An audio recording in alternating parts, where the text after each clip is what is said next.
എല്ലാവർക്കും news first മലയാളത്തിന്റെ പുതിയൊരു വീഡിയോയിലേക്ക് സ്വാഗതം. ക്രിക്കറ്റ് വാർത്തകൾ ആദ്യമേ അറിയാൻ ഈ ചാനൽ മറക്കാതെ സബ്സ്ക്രൈബ് ചെയ്യുക. ലോകകപ്പിൽ ഇന്ന് നടന്ന ഇന്ത്യ-ബംഗ്ലാദേശ് മത്സരത്തിൽ ഇന്ത്യക്ക് ലോക റെക്കോർഡ് വിജയം. ആദ്യം ബാറ്റ് ചെയ്ത ഇന്ത്യ 5 വിക്കറ്റ് നഷ്ടത്തിൽ 182 റൺസ് ആണ് അടിച്ചുകൂട്ടിയത്. ഋഷഭ് പന്ത്, ഹർദിക് പാണ്ഡ്യ എന്നിവരുടെ വെടിക്കെട്ടാണ് ഇന്ത്യയെ കൂറ്റൻ സ്കോറിലേക്ക് എത്തിച്ചത്.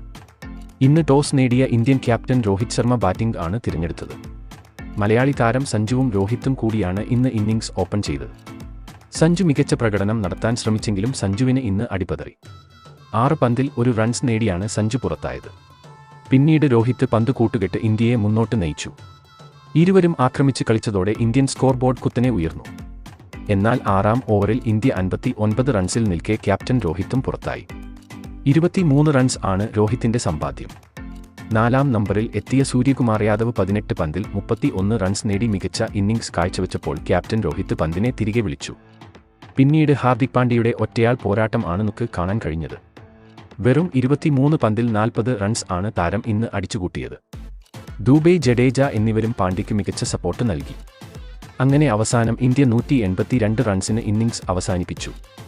മറുപടി ബാറ്റിംഗിൽ ബംഗ്ലാദേശിന് ആദ്യം മുതൽ പിഴക്കുന്ന കാഴ്ചയാണ് നമുക്ക് കാണാൻ സാധിച്ചത്. അർഷദീപ് തന്റെ ആദ്യ ഓവറിൽ തന്നെ സ്ട്രൈക്ക് ചെയ്തു. ഓപ്പണർ സൗമ്യ സർക്കാർ ആദ്യ ഓവറിൽ തന്നെ പുറത്തായി. തന്റെ 2ാം ഓവറിൽ ലിറ്റൻ ദാസിനെയും അർഷദീപ് പവിലിയനേക്ക് മടക്കി. 4ാം ഓവറിൽ സിറാജിന്റെ പന്തിൽ ബംഗ്ലാദേശ് ക്യാപ്റ്റനും പുറത്തായപ്പോൾ 10-3 എന്ന നിലയ്ക്ക് ബംഗ്ലാദേശ് കൂപ്പുകുത്തി. 10 ഓവറിൽ ബംഗ്ലാദേശ് 40 റൺസ് മാത്രമാണ് നേടിയത്. അങ്ങനെ ബൗളിംഗിൽ ഇന്ത്യ ശക്തമായി ആധിപത്യം പുലർത്തിയപ്പോൾ ബംഗ്ലാദേശ് ഇന്ത്യക്ക് മുന്നിൽ മുട്ടുകുത്തി. ആദ്യ സന്നാഹ മത്സരം തന്നെ വിജയിച്ച് ഇന്ത്യ തങ്ങളുടെ വരവ് അറിയിച്ചിരിക്കുകയാണ്. ബാറ്റിംഗിലും ബൗളിംഗിലും ഇന്ത്യ ഇന്ന് തകർപ്പൻ പ്രകടനം തന്നെ പുറത്തെടുത്തു. വരുന്ന മത്സരങ്ങളിലും ഇന്ത്യ ഇതുപോലത്തെ പ്രകടനം കാഴ്ചവെച്ചാൽ കപ്പ് ഇന്ത്യ തന്നെ നേടുമെന്ന് ഉറപ്പാണ്. അപ്പോൾ ഇന്നത്തെ ഇന്ത്യയുടെ കളിയെപ്പറ്റിയുള്ള നിങ്ങളുടെ അഭിപ്രായം താഴെ കമന്റ് ചെയ്യുക. ഇതുപോലത്തെ ക്രിക്കറ്റ് വാർത്തകൾക്കായി ഈ ചാനൽ മറക്കാതെ സബ്സ്ക്രൈബ് ചെയ്യുക.